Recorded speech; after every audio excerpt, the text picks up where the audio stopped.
A noite parece ser um momento particularmente favorável à devoção. Sua quietude solene ajuda a libertar a mente daquele barulho perpétuo que os cuidados do mundo trarão ao seu redor, e as estrelas olhando do céu para nós brilham como se fossem nos atrair para Deus. Não sei como você pode ser afetado pelas solenidades da meia-noite, mas quando me sentei sozinho meditando sobre o grande Deus e o poderoso universo, senti que de fato poderia adorá-lo, pois a noite parecia se espalhar como um verdadeiro templo para adoração, enquanto a lua caminhava como sumo sacerdote, em meio às estrelas, os adoradores, e eu mesmo me juntei àquela canção silenciosa que eles cantavam para Deus: Grande és tu, ó Deus! Grande em tuas obras! Quando considero teus céus, obra dos teus dedos, a lua e as estrelas que ordenaste, o que é o homem, para que te lembres dele? E o filho do homem, para que o visites? Acho que essa sensação do poder da meia-noite não atua apenas sobre os homens religiosos, mas há um certo poeta, cujo caráter, talvez, eu dificilmente poderia reprovar, um homem muito distante de entender a verdadeira religião, alguém a quem eu posso, suponho, justamente chamar de infiel, um libertino da pior espécie, e ainda assim ele diz sobre a noite em um de seus poemas: é meia-noite nas montanhas marrons, a lua fria e redonda brilha profundamente, azul ondulam as águas, azul o céu se espalha como um oceano suspenso no alto, enfeitado com aquelas ilhas de luz, tão selvagemente, espiritualmente brilhantes. Quem já as contemplou brilhando, e voltando-se para a terra sem reclamar, nem desejou asas para voar para longe, e se misturar com seu raio eterno? Mesmo com a pessoa mais irreligiosa, um homem mais distante do pensamento espiritual, parece que há algum poder na grandeza e quietude da noite para atraí-lo para Deus. Acredito que muitos de nós podemos dizer, como Davi: eu pensei em ti continuamente, eu meditei sobre teu nome nas vigílias da noite, e com desejo eu te desejei na noite. Mas eu deixo esse pensamento completamente. Eu não falarei da noite natural de forma alguma, embora possa haver muito espaço para pensamento e expressão poética. Eu me dirigirei a duas ordens de pessoas, e me esforçarei para mostrar o que eu concebo ser o significado do texto. Que Deus o torne útil para vocês dois. Primeiro, eu falarei para cristãos confirmados, e deste texto eu trarei uma ou duas observações para suportar o caso deles, se eles estiverem na escuridão. Segundo, eu falarei para almas recém-despertadas, e tentarei se eu puder encontrar algumas delas que podem dizer: com minha alma eu te desejei na noite. E estou prestes a dirigir este texto ao crente mais confirmado, e o primeiro fato que deduzirei dele, a verdade da qual tenho certeza de que ele admitirá muito prontamente, é que o homem cristão não tem sempre um sol brilhante, que ele tem estações de escuridão e de noite. É verdade, está escrito na palavra de Deus: seus caminhos são caminhos de prazeres, e todas as suas veredas são paz, e é uma grande verdade que a religião, a verdadeira religião do Deus vivo, é calculada para dar ao homem felicidade abaixo, bem como bem-aventurança acima. Mas, não obstante, a experiência nos diz que se o curso do justo for como a luz brilhante, que brilha mais e mais até o dia perfeito, ainda assim, às vezes, essa luz é eclipsada. Em certos períodos, nuvens e escuridão cobrem o sol, e ele não vê nenhum brilho claro da luz do dia, mas anda na escuridão e não vê luz. Agora, há muitos que se alegraram na presença de Deus por um tempo, eles se aqueceram na luz do sol que Deus teve o prazer de dar a eles nos estágios iniciais de sua carreira cristã, eles caminharam ao longo dos pastos verdes, ao lado das águas tranquilas, e de repente, em um mês ou dois, eles descobrem que o céu glorioso está nublado. Em vez de pastos verdes, eles têm que pisar no deserto arenoso, no lugar de águas tranquilas, eles encontram riachos salgados ao seu paladar e amargos aos seus espíritos, e eles dizem: certamente, se eu fosse um filho de Deus, isso não aconteceria. Oh! Não diga isso, tu que estás caminhando na escuridão. Os melhores santos de Deus têm suas noites, os mais queridos de seus filhos têm que caminhar por um deserto cansado. Não há um cristão que tenha desfrutado de felicidade perpétua, não há um crente que possa sempre cantar uma canção de alegria. Não é toda cotovia que pode sempre cantar. Não é toda estrela que pode sempre ser vista. E nem todo cristão está sempre feliz. Talvez o Rei dos Santos tenha lhe dado uma temporada de grande alegria no início porque você era um recruta inexperiente e ele não o colocaria na parte mais difícil da batalha quando você se alistou pela primeira vez. Você era uma planta tenra, e ele o cuidou na estufa até que você pudesse suportar o clima severo. Você era uma criança pequena, e, portanto, ele o envolveu em peles e o vestiu com um manto mais macio. Mas agora você se tornou forte e o caso é diferente. Os feriados de Capua não combinam com os soldados romanos, e eles não concordariam com os cristãos. Precisamos de nuvens e escuridão para exercitar nossa fé, para cortar a autodependência e nos fazer colocar mais fé em Cristo, e menos em evidências, menos em experiência, menos em quadros e sentimentos. Os melhores filhos de Deus, repito novamente para o conforto daqueles que estão sofrendo de depressão de espírito, têm suas noites. Às vezes, é uma noite sobre toda a igreja de uma vez, e temo que tenhamos muito dessa noite agora. Há momentos em que Sião está sob uma nuvem, quando todo o ouro fino se torna turvo e a glória de Sião se foi. Há estações em que não ouvimos a pregação clara da palavra, quando as doutrinas são retidas, quando a glória do Senhor Deus de Jacó é turva, quando o seu nome não é exaltado, quando as tradições dos homens são ensinadas, em vez das inspirações do Espírito Santo. E tal estação é aquela em que toda a igreja está em trevas. Claro que cada cristão participa dela. Ele anda por aí e chora, e clama, ó Deus, até quando a pobre Sião ficará deprimida? Até quando seus pastores serão cães mudos que não podem latir? Seus vigias ficarão sempre cegos? A trombeta de prata não soará mais? A voz do evangelho não será ouvida em suas ruas? Ó! Há estações de escuridão para toda a igreja. Deus conceda que não tenhamos que passar por outra. Mas que, a partir deste período, o sol possa nascer sem nunca se pôr, até que, como um mar de glória, a luz do brilho se espalhe de polo a polo. Em outras ocasiões, essa escuridão sobre a alma do cristão surge de angústias temporais. Ele pode ter tido um infortúnio, como é chamado, algo deu errado em seus negócios, ou um inimigo fez algo contra ele, a morte atingiu um filho favorito, o luto arrebatou o querido de seu peito, as colheitas estão arruinadas. Os ventos se recusam a levar seus navios para casa, um navio bate em uma rocha, outro afunda, tudo vai mal com ele. Como um homem gentil que veio me ver esta semana, ele pode ser capaz de dizer: Senhor, eu prosperei muito mais quando eu era um homem mundano do que tenho feito desde que me tornei um cristão, pois, desde então, tudo pareceu dar errado comigo. Eu pensei, ele disse, que a religião tinha a promessa desta vida, bem como daquela que está por vir. Eu disse a ele, sim, tinha, e assim deveria ser no final. Mas ele deve se lembrar que houve um grande legado que Cristo deixou ao seu povo, e fiquei feliz que ele tivesse vindo para compartilhar disso. No mundo tereis aflições, em mim tereis paz. Sim. Você pode estar preocupado com isso, você pode estar dizendo, olhe para fulano de tal, veja como ele se espalha como um loureiro verde. Ele é um extorsionário e um homem perverso, mas tudo o que ele faz prospera. Você pode até observar sua morte e dizer que não há laços em sua morte. Eles não estão em apuros como os outros homens, nem são afligidos como os outros homens. Amados! Vocês entraram no santuário de Deus esta manhã e agora entenderão seu fim. Deus os colocou em lugares escorregadios, mas ele os lança para a destruição. É melhor ter os dias de tristeza de um cristão do que os dias de alegria de um mundano. É melhor ter as tristezas de um cristão do que as alegrias de um mundano. Mais feliz estar acorrentado em uma masmorra com um Paulo do que reinar no palácio com um Acabe. É melhor ser um filho de Deus na pobreza do que um filho de Satanás nas riquezas. Anime-se, então, espírito abatido, se esta for sua provação.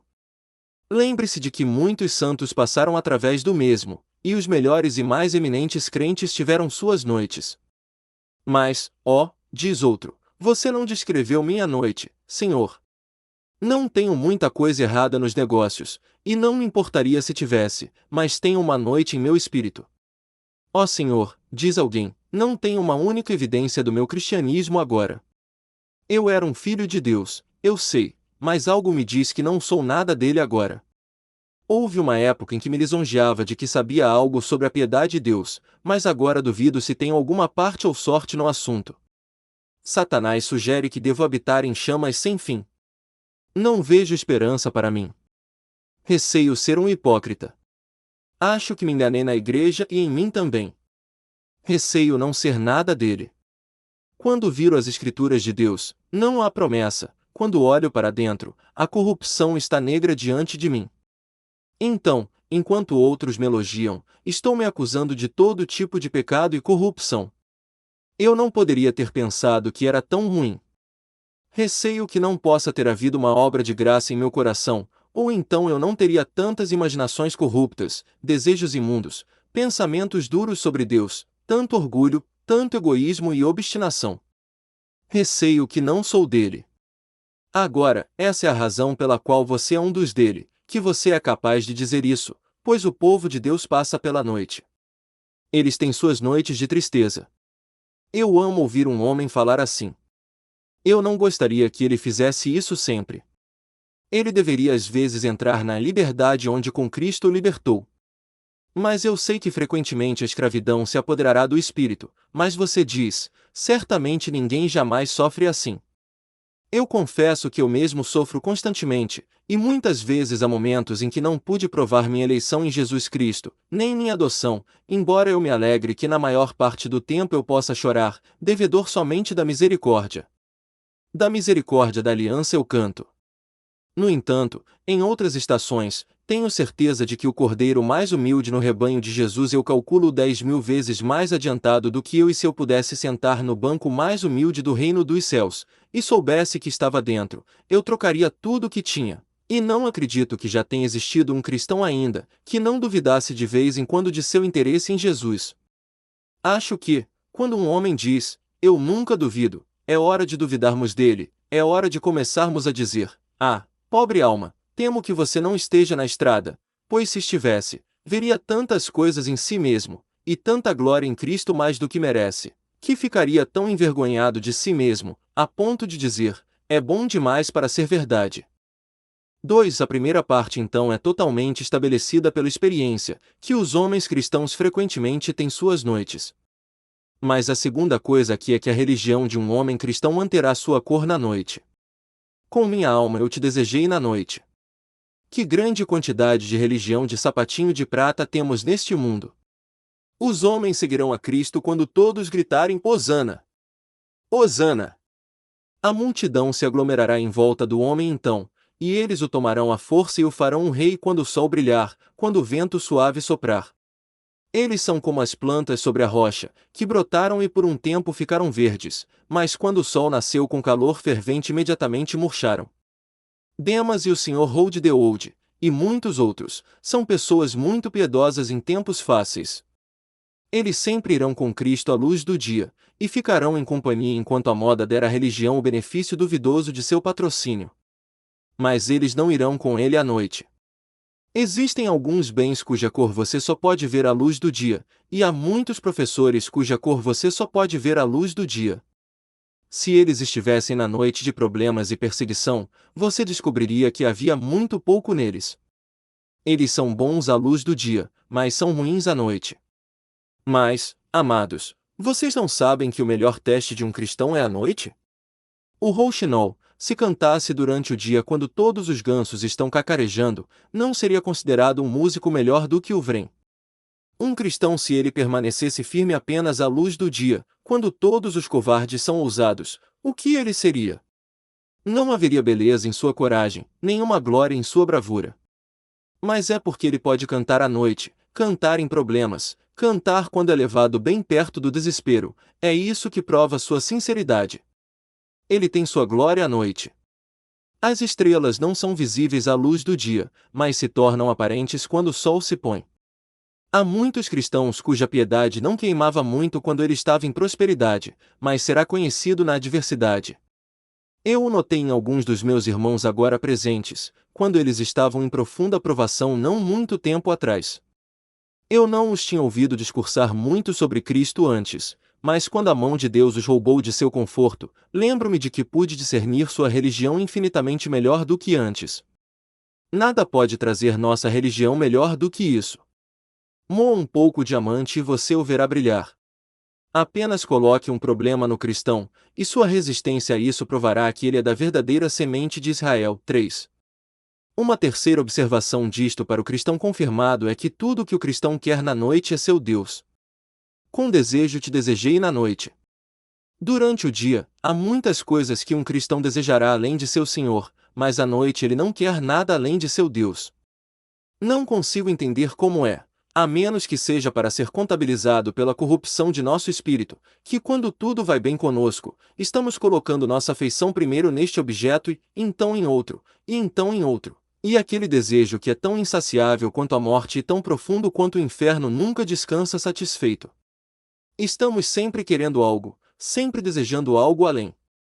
Mas se você coloca um cristão em apuros, você descobrirá que ele não quer ouro então, que ele não quer honra carnal, então ele quer seu Deus. Suponho que ele seja como o marinheiro, quando ele navega suavemente, ele ama ter tempo bom, e quer isso e aquilo para se divertir no convés. Mas quando os ventos sopram, tudo o que ele quer é o porto. Ele não deseja mais nada.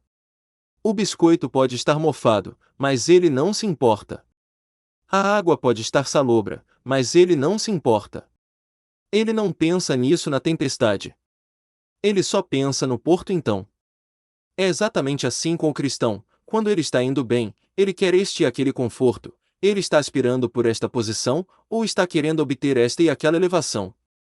Mas deixe uma vez duvidar de seu interesse em Cristo, deixe uma vez entrar em alguma alma, angústia e problema, de modo que seja muito escuro, e tudo o que ele sentirá então é: com desejo te desejei na noite. Quando a criança é colocada no andar de cima para dormir, ela pode ficar deitada enquanto a luz está lá, e olhar para as árvores que balançam contra a janela, e admirar as estrelas que estão saindo, mas quando escurece e a criança ainda está acordada, ela chora por seus pais.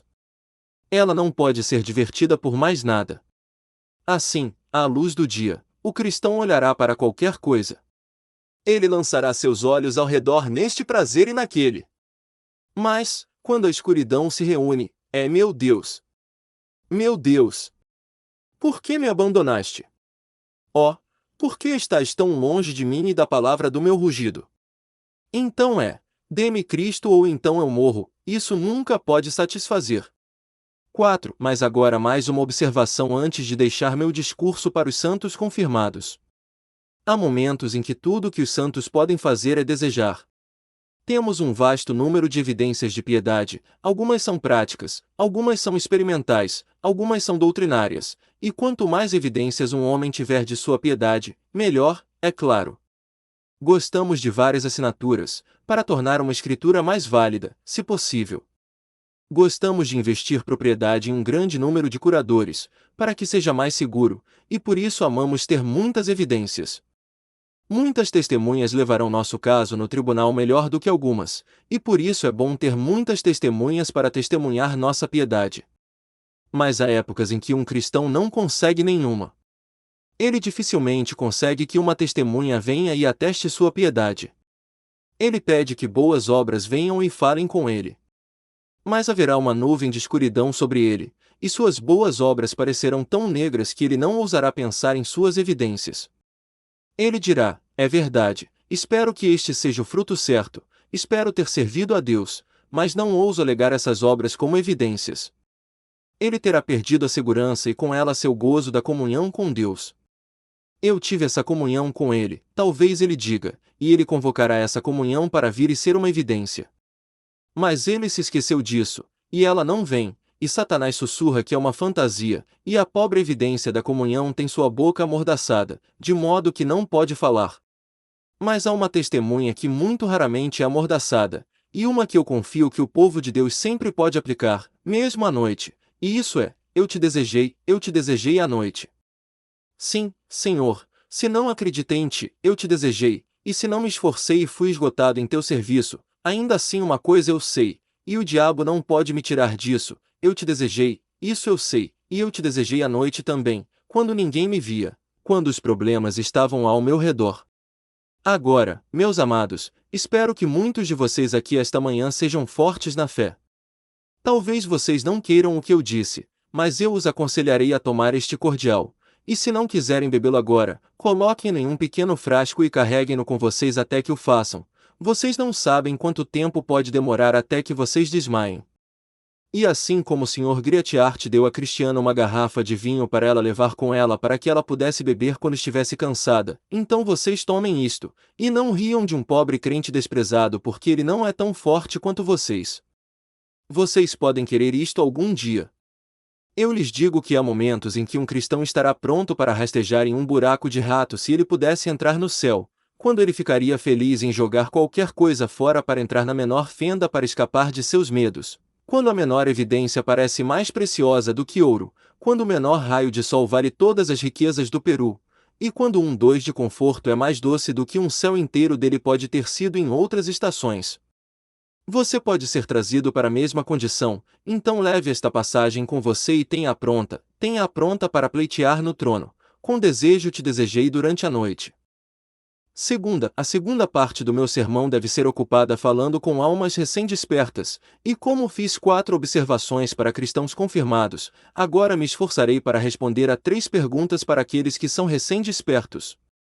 A primeira pergunta que eles me fariam é esta: como posso saber que meus desejos são provas de uma obra de graça em minha alma? Alguns de vocês podem dizer: acho que posso ir tão longe quanto o texto, eu desejei Deus, sei que desejei ser salvo. Desejei ter interesse no sangue de Jesus, mas como posso saber que é um desejo enviado por Deus, e como posso dizer se isso terminará em conversão? Ouça-me, então, enquanto ofereço 1 ou 2 testes. Primeiro, você pode dizer se seus desejos são de Deus pela constância deles.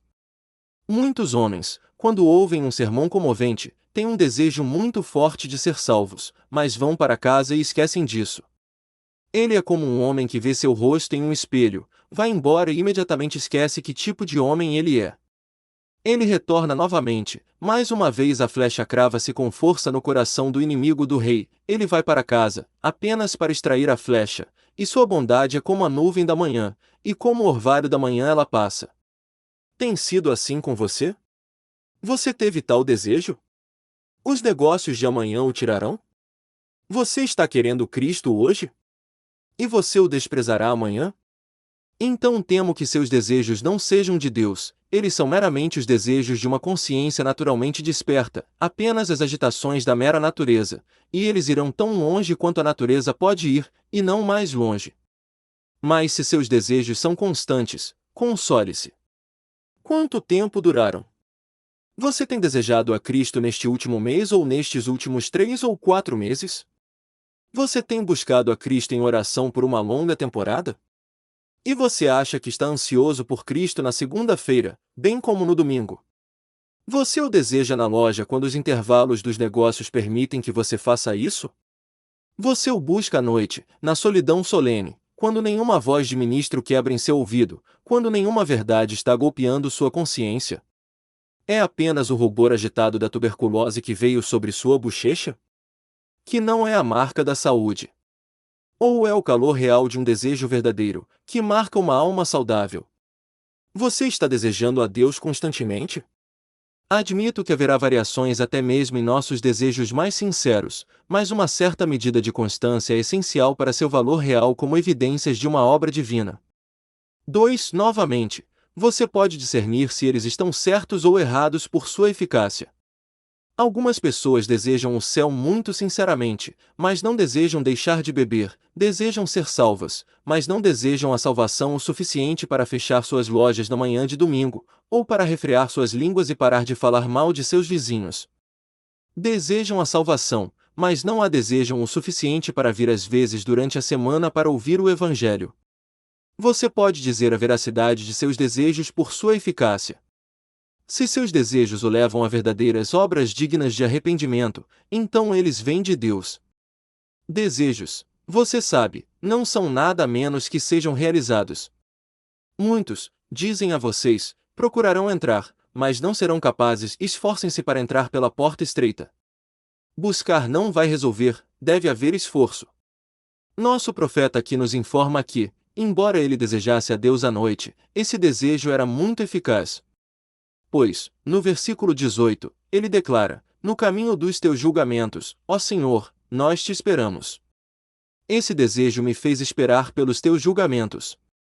Quantos eu ouço dizer que estou esperando por Deus, é tudo o que eu faço, lá estou eu deitado na piscina de Botesda, e um dia desses um anjo virá e agitará a piscina. Pare!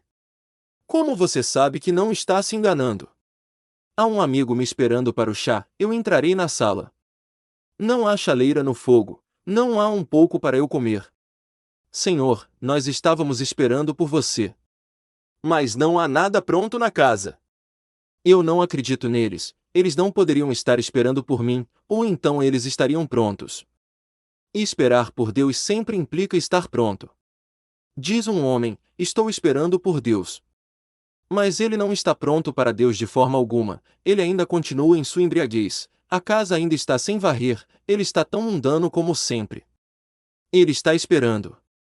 Sim, mas esperar implica estar pronto. E ninguém está esperando que não esteja pronto. Você não está esperando pela carruagem até que tenha seu casaco e chapéu prontos para partir.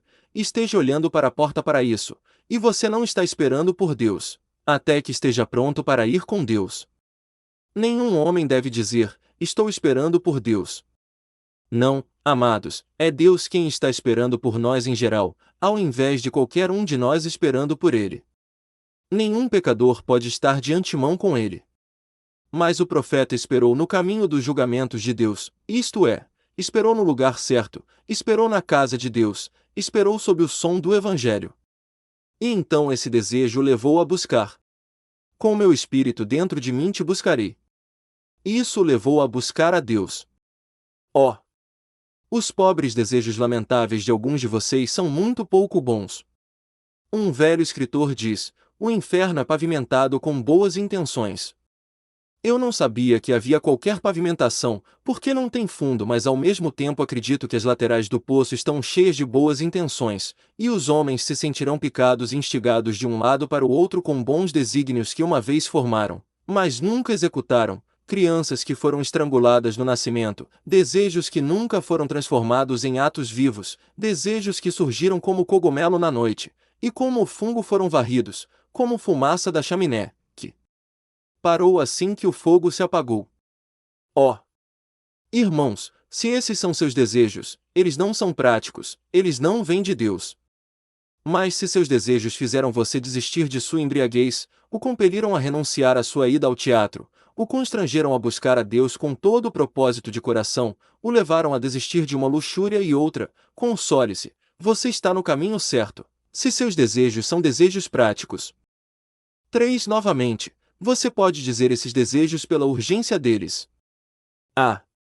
Vocês querem ser salvos, alguns de vocês, mas deve ser neste dia, na semana que vem. Mas quando o Espírito Santo fala, ele diz, hoje, se ouvirdes a sua voz, não endureçais os vossos corações. Deve ser agora ou nunca. Hoje, dá-me graça, hoje, dá-me misericórdia, hoje, dá-me perdão. Alguns de vocês esperam ser salvos antes de morrer, antes que o abismo se feche sobre vocês. Vocês esperam que Jesus Cristo olhe para vocês em alguns anos que virão. Vocês não definiram quantos anos, eu suponho, mas é sempre no futuro distante e nebuloso. Mas o verdadeiro desejo é agora. O pobre homem que está no cadafalso com uma corda em volta do pescoço diz, perdoe-me daqui a um ano. Não, ele tem medo de ser lançado na eternidade no minuto seguinte. Aquele que sente seu perigo gritará, agora. Aquele que realmente quer a Cristo, gritará, agora. Aquele que está espiritualmente desperto gritará, agora ou nunca. O que? Pecador, servirá adiar a salvação? Teu coração te diz que servirá em breve? O que? Quando o fogo está apenas atravessando as tábuas de teu pequeno quarto? O que?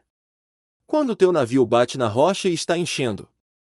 Sim, ele está enchendo, enquanto o fogo na outra extremidade está subindo, e fogo e água juntos estão buscando tua destruição. Tu dirás, amanhã. Ora, tu podes estar morto antes que o sol de amanhã nasça. Amanhã. Onde está? No calendário do diabo, não está escrito em nenhum livro da terra. Amanhã. É alguma ilhota imaginária no mar distante que o marinheiro nunca alcançou. Amanhã. É o desejo do tolo, que ele nunca alcançará. Como um fogo fato, ele dança diante dele, mas apenas o aterrissa nos pântanos da angústia. Amanhã. Não existe tal coisa. É de Deus. Se existe tal dia, não pode ser o nosso. Tillotson bem observa, estar sempre pretendendo viver uma nova vida, mas nunca encontrar tempo para fazê-lo, é como se um homem adiasse comer, beber e dormir, de um dia e noite para outro, até que ele esteja faminto e destruído, mas você diz, se eu desejei a Deus, por que não obtive meu desejo antes? Por que Deus não concedeu o meu pedido? Em primeiro lugar, você dificilmente tem o direito de fazer a pergunta, pois Deus tem o direito de conceder sua petição ou não, como lhe agrada, e longe do homem dizer a Deus, o que fazes? Ele é um soberano e tem poder para fazer o que quiser. Mas, uma vez que sua ansiedade ditou a pergunta, deixe minha ansiedade tentar respondê-la. Talvez Deus não tenha concedido seu desejo, porque ele deseja seu próprio lucro com isso. Ele planeja mostrar a você mais da desesperada maldade do seu coração, para que no futuro você tenha medo de confiar nele. Ele quer que você veja mais da escuridão e do horrível poço do pecado, para que, como uma criança queimada, você possa evitar o fogo para sempre. Ele permite que você desça para o calabouço, para que você possa valorizar melhor a liberdade quando ela chegar. E ele está te mantendo esperando, além disso, para que seus anseios sejam despertados. Ele sabe que a demora atiçará o desejo, e que se ele te fizer esperar, não será uma perda para você, mas te ganhará muito, porque você verá sua necessidade mais claramente, o buscará mais seriamente, chorará mais amargamente e seu coração estará mais sinceramente atrás dele. Além disso, pobre alma, Deus te faz esperar, talvez para que ele possa mostrar as riquezas de sua graça mais completamente a você no final. Eu acredito que alguns de nós que fomos guardados por Deus por muito tempo antes de encontrá-lo, o amamos mais talvez do que deveríamos ter feito se o tivéssemos recebido diretamente, e podemos pregar melhor aos outros. Podemos falar mais de sua bondade amorosa e terna misericórdia. John Bunyan não poderia ter escrito como escreveu se não tivesse sido arrastado pelo diabo por muitos anos. Ah! Eu amo aquela imagem do querido velho cristão. Eu sei que quando li aquele livro pela primeira vez, e vi a xilogravura antiga de Christian carregando o fardo nas costas, fiquei tão interessado pelo pobre sujeito, que pensei que pularia de alegria quando, depois que a pobre criatura carregou seu fardo por tanto tempo, ele finalmente se livrou dele. Ah! Amados, e Deus pode fazer você e eu carregarmos o fardo por um longo tempo até que ele o tire, para que possamos pular ainda mais alto de alegria quando recebermos a libertação, pois pode ter certeza, não há pobre penitente que ame a misericórdia tanto quanto aquele que a carrega há uma temporada. Talvez seja por isso que Deus o faz esperar. Mais um pensamento aqui. Talvez já tenha acontecido. Acho que alguns de vocês estão perdoados e não sabem disso. Acho que alguns de vocês estão perdoados, embora estejam esperando algo maravilhoso como um sinal que nunca receberão. As pessoas têm as noções mais estranhas do mundo sobre conversão. Ouvi pessoas contarem as histórias mais estranhas que você pode imaginar sobre como elas foram convertidas, embora, é claro, eu não acreditasse nelas. E imagino que alguns de vocês acham que terão uma espécie de choque elétrico, que uma espécie de galvanismo, ou algo assim, passará por vocês, como nunca tiveram antes. Não esperem nenhum milagre agora. Se vocês não pensarem que estão perdoados até terem uma visão, terão que esperar muitos anos. Algumas pessoas acham que não estão perdoadas porque nunca ouviram uma voz em seus ouvidos. Eu ficaria muito triste se minha salvação dependesse de um texto das Escrituras aplicado ao meu coração, eu teria medo de que o diabo tivesse aplicado, ou que fosse o vento assobiando atrás de mim. Eu quero algo mais seguro do que isso. Mas talvez você esteja perdoado, e você ainda não sabe disso. Deus falou as novas de misericórdia ao seu espírito, e você ainda não ouviu, porque você está dizendo, não pode ser isso. Se você pudesse sentar e pensar sobre isso, esta é uma palavra fiel e digna de toda aceitação, que Jesus veio ao mundo para salvar os pecadores, dos quais eu sou o principal, eu acho que você descobriria que, afinal, você não está excluído. Não há grande necessidade de nenhuma dessas coisas milagrosas que você está contando. Deus pode tê-las dado a algumas de suas pessoas, mas ele nunca as prometeu. Talvez, então, a pergunta possa ser respondida dizendo: o perdão está aí, mas você não o sabe. Ó, que Deus fale alto em sua alma, para que você saiba real e certamente que Ele o perdoou. Mas há uma pergunta mais séria, e é: Deus finalmente concederá meu desejo? Sim, pobre alma, certamente Ele o fará. É completamente impossível que você tenha desejado a Deus e esteja perdido, se o desejou com o desejo que descreve. Pois suponho que você desça as câmaras dos perdidos com o desejo ainda em seu espírito. Quando você entrasse pelos portões, você teria que dizer: eu desejei a misericórdia de Deus, e Ele não me daria. Busquei a graça nas mãos de Jesus, e Ele não a daria. Você sabe o que seria dito imediatamente. Satanás ficaria tão satisfeito. Ah! Ele diria: aqui está um pecador que pereceu orando. Deus não cumpriu sua promessa. Ele disse: todo aquele que invocar o nome do Senhor será salvo. E aqui está um que o fez, e ele está perdido. Ah! Como eles uivariam de alegria no inferno! Eles cantariam uma canção blasfema contra o Deus Todo-Poderoso, que uma pobre alma desejante estivesse lá. Eu lhe digo uma coisa: eu ouvi muitas coisas perversas na minha vida, eu ouvi muitos homens xingarem e blasfemarem contra Deus, até eu tremer, mas há uma coisa que eu nunca ouvi um homem dizer ainda. E eu acho que Deus dificilmente permitiria que qualquer homem perpetrasse tal mentira. Eu nunca ouvi nem mesmo um homem bêbado dizer: eu sinceramente busquei a Deus com todo o propósito de coração, e ainda assim Ele não me ouviu, e não me responderá, mas me rejeitou. Eu dificilmente acho possível, embora eu saiba que os homens podem ser infinitamente perversos, que qualquer homem pudesse proferir uma falsidade tão abominável como isso. De qualquer forma, posso dizer que nunca ouvi isso, e acredito que há alguns de vocês que podem dizer: fui jovem e agora sou velho, mas nunca vi um pecador arrependido que pudesse dizer, em desespero: não estou salvo. Busquei a Deus e Ele não me ouviu, Ele me rejeitou de sua face e não me dará misericórdia. E, eu acho, enquanto você viver, você não encontrará um caso. Então por que você deveria ser o primeiro? Por que, pobre penitente, você deveria ser o primeiro? Você acha que é um alvo escolhido para todas as flechas do Todo-Poderoso? Ele te colocou como alvo contra o qual ele direcionará todos os raios de sua vingança? Você deve ser a primeira instância em que a misericórdia falha? Você deve ser aquele que primeiro superará a infinidade do amor? Oh! Não diga isso. O desespero é louco, mas por um instante, reúna sua razão, você que está desesperado. Deus desejaria ver você condenado? Ele não disse: como eu vivo, diz o Senhor, não tenho prazer na morte daquele que morre, mas preferiria que ele se voltasse para mim e vivesse. Você acha que seria um prazer para o Todo-Poderoso ter seu sangue? Oh! Longe de você conceber isso. Você não acha que ele ama perdoar? Ele mesmo não disse que se deleita na misericórdia?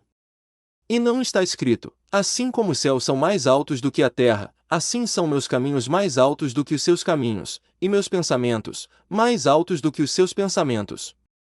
Que vantagem seria para Deus destruir suas almas? Não seria mais para sua honra salvá-los? Ah, certamente, porque você cantaria seu louvor no céu, não é? Sim, mas lembre-se, o melhor argumento que posso usar com você é este: você supõe que Deus daria seu filho para morrer pelos pecadores, e ainda assim não salvaria os pecadores? Está escrito nas Escrituras que Jesus Cristo veio ao mundo para salvar os pecadores, e você é um pecador, você sente que é um pecador, você sabe disso. Então ele veio para salvá-lo? Apenas acredite nisso. Como um pobre penitente, você tem o direito de acreditar. Se você fosse um fariseu, não teria esse direito, mas como uma alma penitente, humilde e contrita, você tem o direito de acreditar em Jesus. O fariseu não tem nenhum, pois nunca está escrito que ele veio para salvar os justos, e se ele acreditasse, acreditaria em uma mentira, mas todo homem que é pecador, todo homem que reivindica esse título, tem o direito também de acreditar que Cristo morreu por ele. E não somente isso, mas é a verdade. Ele veio ao mundo para um propósito específico e o que ele veio fazer ele fará. Ele veio ao mundo para salvar pecadores, e agora está escrito: todo aquele que crê no Senhor Jesus Cristo será salvo, aquele que não crê será condenado. Quando, na sexta-feira passada, tive a honra de pregar para milhares de pessoas ao ar livre, uma assembleia como eu nunca sonhei em ver e um número tão vasto como eu dificilmente poderia ter imaginado que se reuniria para qualquer propósito religioso, notei um eco singularmente poderoso, constantemente pegando as últimas palavras das minhas frases e enviando-as de volta, como se uma grande voz gigante tivesse falado para confirmar o que eu havia dito.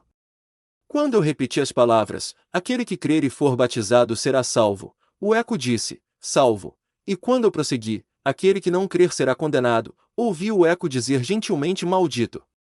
Parece-me que esta manhã ouço aquele eco, aquele que crer e for batizado será salvo, e os santos acima aclamam, salvo. Ouça! Como eles cantam diante do trono. Ouça! Como seus pais glorificados e seus parentes imortalizados clamam, salvo. Não ouvem o eco, enquanto ele ecoa do céu azul dos céus, salvo. E, ó, pensamento doloroso, quando eu pronuncio essas palavras, aquele que não crer será condenado, surge aquela palavra terrível, condenado, do lugar onde há gemidos ocos, e gemidos sombrios, e gritos de fantasmas torturados. Deus conceda que você nunca saiba o que é ser condenado. Deus lhe dê a crer agora, pois, hoje, se ouvirdes a sua voz, não endureçais os vossos corações. Você supõe que Deus daria seu filho para morrer pelos pecadores, e ainda assim não salvaria os pecadores? Está escrito nas Escrituras que Jesus Cristo veio ao mundo para salvar os pecadores, e você é um pecador, você sente que é um pecador, você sabe disso. Então ele veio para salvá-lo? Apenas acredite nisso. Como um pobre penitente, você tem o direito de acreditar nisso. Se você fosse um fariseu, não teria esse direito, mas como uma alma penitente, humilde e contrita, você tem o direito de acreditar em Jesus. O fariseu não tem nenhum, pois nunca está escrito que ele veio para salvar os justos, e se ele acreditasse que sim, acreditaria em uma mentira, mas todo homem que é pecador, todo homem que reivindica esse título, tem o direito também de acreditar que Cristo morreu por ele. E não apenas isso, mas é a verdade. Ele veio ao mundo para um certo propósito e o que ele veio fazer ele fará. Ele veio ao mundo para salvar pecadores, e agora está escrito: todo aquele que crê no Senhor Jesus Cristo será salvo, aquele que não crê será condenado.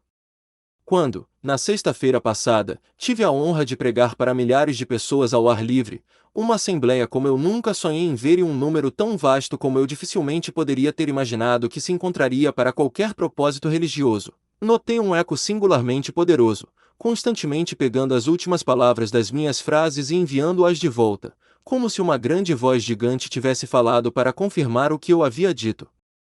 Quando eu repeti as palavras, aquele que crer e for batizado será salvo, o eco disse, salvo. E quando eu prossegui, aquele que não crer será condenado, ouvi o eco dizer gentilmente condenado. Acho que esta manhã ouço esse eco, aquele que crer e for batizado será salvo, e os santos acima clamam, salvos. Ouça! Como eles cantam diante do trono. Ouça! Como seus pais glorificados e seus parentes imortalizados clamam, salvos. Não ouvis o eco, enquanto ele ecoa do céu azul dos céus, salvos. E, ó, pensamento doloroso, quando eu pronuncio essas palavras, aquele que não crer será condenado, surge aquela palavra terrível, condenado, do lugar onde há gemidos ocos, e gemidos sombrios, e gritos de fantasmas torturados. Deus conceda que você nunca saiba o que é ser condenado. Deus lhe dê a crença agora, pois, hoje, se ouvirdes a sua voz, não endureçais os vossos corações. Você supõe que Deus daria seu filho para morrer pelos pecadores, e ainda assim não salvaria os pecadores? Está escrito nas Escrituras que Jesus Cristo veio ao mundo para salvar os pecadores, e você é um pecador, você sente que é um pecador, você sabe disso. Então ele veio para salvá-lo? Apenas acredite nisso. Como um pobre penitente, você tem o direito de acreditar nisso. Se você fosse um fariseu, não teria esse direito, mas como uma alma penitente, humilde e contrita, você tem o direito de acreditar em Jesus. O fariseu não tem nenhum, pois nunca está escrito que ele veio para salvar os justos, e se ele acreditasse que sim, acreditaria em uma mentira, mas todo homem que é pecador, todo homem que reivindica esse título, tem o direito também de acreditar que Cristo morreu por ele. E não apenas isso, mas é a verdade. Ele veio ao mundo para um certo propósito e o que ele veio fazer ele fará. Ele veio ao mundo para salvar pecadores, e agora está escrito: todo aquele que crê no Senhor Jesus Cristo será salvo, aquele que não crê será condenado. Quando, na sexta-feira passada, tive a honra de pregar para milhares de pessoas ao ar livre, uma assembleia como eu nunca sonhei em ver e um número tão vasto como eu dificilmente poderia ter imaginado que se encontraria para qualquer propósito religioso, notei um eco singularmente poderoso, constantemente pegando as últimas palavras das minhas frases e enviando-as de volta, como se uma grande voz gigante tivesse falado para confirmar o que eu havia dito. Quando eu repeti as palavras, aquele que crer e for batizado será salvo, o eco disse, salvo. E quando eu prossegui, aquele que não crer será condenado, ouvi o eco dizer gentilmente condenado. Acho que esta manhã ouço esse eco, aquele que crer e for batizado será salvo, e os santos acima clamam, salvos. Ouça! Como eles cantam diante do trono. Ouça! Como seus pais glorificados e seus parentes imortalizados clamam, salvos. Não ouvis o eco, enquanto ele ecoa do céu azul dos céus, salvos. E, ó, pensamento doloroso, quando eu pronuncio essas palavras, aquele que não crer será condenado, surge aquela palavra terrível, condenado, do lugar onde há gemidos ocos, e gemidos sombrios, e gritos de fantasmas torturados. Deus conceda que você nunca saiba o que é ser condenado. Deus lhe dê a crença agora, pois, hoje, se ouvirdes a sua voz, não endureçais os vossos corações. O fariseu não tem nenhuma, pois nunca está escrito que ele veio para salvar os justos, e se ele acreditasse que sim, acreditaria em uma mentira. Mas todo homem que é pecador, todo homem que reivindica esse título, tem o direito também de acreditar que Cristo morreu por ele, e não somente isso, mas é a verdade. Ele veio ao mundo para um certo propósito e o que ele veio fazer ele fará. Ele veio ao mundo para salvar pecadores, e agora está escrito: todo aquele que crê no Senhor Jesus Cristo será salvo, aquele que não crê será condenado. Quando, na sexta-feira passada, tive a honra de pregar para milhares de pessoas ao ar livre, uma assembleia como eu nunca sonhei em ver e um número tão vasto como eu dificilmente poderia ter imaginado que se encontraria para qualquer propósito religioso, notei um eco singularmente poderoso, constantemente pegando as últimas palavras das minhas frases e enviando-as de volta, como se uma grande voz gigante tivesse falado para confirmar o que eu havia dito. Quando eu repeti as palavras, aquele que crer e for batizado será salvo, o eco disse, salvo. E quando eu prossegui, aquele que não crer será condenado, ouvi o eco dizer gentilmente condenado. Acho que esta manhã ouvi esse eco, aquele que crer e for batizado será salvo, e os santos acima clamam, salvo. Ouça! Como eles cantam diante do trono. Ouça! Como seus pais glorificados e seus parentes imortalizados clamam, salvo. Não ouvis o eco, enquanto ele ecoa do céu azul dos céus, salvo. E, ó, pensamento doloroso, quando eu pronuncio essas palavras, aquele que não crer será condenado, surge aquela palavra terrível, condenado, do lugar onde há gemidos ocos, e gemidos sombrios, e gritos de fantasmas torturados. Deus conceda que você nunca saiba o que é ser condenado. Deus lhe dê para acreditar agora, pois, hoje, se ouvirdes a sua voz, não endureçais os vossos corações. O fariseu não tem nenhuma, pois nunca está escrito que ele veio para salvar os justos, e se ele acreditasse que sim, acreditaria em uma mentira, mas todo homem que é pecador, todo homem que reivindica esse título, tem o direito também de acreditar que Cristo morreu por ele. E não somente isso, mas é a verdade. Ele veio ao mundo para um certo propósito e o que ele veio fazer, ele fará. Ele veio ao mundo para salvar pecadores, e agora está escrito: todo aquele que crê no Senhor Jesus Cristo será salvo, aquele que não crê será condenado. Quando, na sexta-feira passada, tive a honra de pregar para milhares de pessoas ao ar livre, uma assembleia como eu nunca sonhei em ver e um número tão vasto como eu dificilmente poderia imaginar que se encontraria para qualquer propósito religioso, notei um eco singularmente poderoso, constantemente pegando as últimas palavras das minhas frases e enviando-as de volta, como se uma grande voz gigante tivesse falado para confirmar o que eu havia dito. Quando eu repeti as palavras, aquele que crer e for batizado será salvo, o eco disse, salvo. E quando eu prossegui, aquele que não crer será condenado, ouvi o eco dizer gentilmente condenado. Acho que esta manhã ouvi esse eco, aquele que crer e for batizado será salvo, e os santos acima clamam, salvo. Ouça! Como eles cantam diante do trono. Ouça! Como seus pais glorificados e seus parentes imortalizados clamam, salvo. Não ouvis o eco, enquanto ele ecoa do céu azul dos céus, salvo. E, ó, pensamento doloroso, quando eu pronuncio essas palavras, aquele que não crer será condenado, surge aquela palavra terrível, condenado, do lugar onde há gemidos ocos, e gemidos sombrios, e gritos de fantasmas torturados. Deus conceda que você nunca saiba o que é ser condenado. Deus lhe dê para acreditar agora, pois, hoje, se ouvirdes a sua voz, não endureçais os vossos corações. Aquele que crer e for batizado será salvo, disse o eco, salvo. E quando prossegui, aquele que não crer será condenado, ouvi o eco dizer gentilmente condenado. Parece-me que esta manhã ouvi esse eco, aquele que crer e for batizado será salvo, e os santos acima clamam, salvo. Ouça! Como eles cantam diante do trono. Ouça! Como seus pais glorificados e seus parentes imortalizados clamam, salvo. Não ouvis o eco, enquanto ele ecoa do céu azul dos céus, salvo. E, ó, pensamento doloroso, quando pronuncio essas palavras, aquele que não crer será condenado, surge aquela palavra terrível, condenado, do lugar onde há gemidos ocos, e gemidos sombrios, e gritos de fantasmas torturados. Deus conceda que você nunca saiba o que é ser condenado.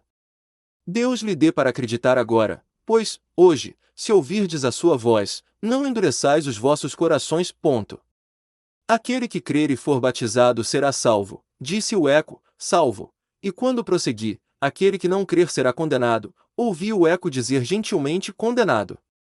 Parece-me que esta manhã ouvi esse eco, aquele que crer e for batizado será salvo, e os santos acima clamam, salvo. Ouça! Como eles cantam diante do trono. Ouça! Como seus pais glorificados e seus parentes imortalizados clamam, salvo. Não ouvis o eco, enquanto ele ecoa do céu azul dos céus, salvo. E, ó, pensamento doloroso, quando pronuncio essas palavras, aquele que não crer será condenado, surge aquela palavra terrível, condenado, do lugar onde há gemidos ocos, e gemidos sombrios, e gritos de fantasmas torturados. Deus conceda que você nunca saiba o que é ser condenado. Deus lhe dê para acreditar agora, pois, hoje, se ouvirdes a sua voz, não endureçais os vossos corações.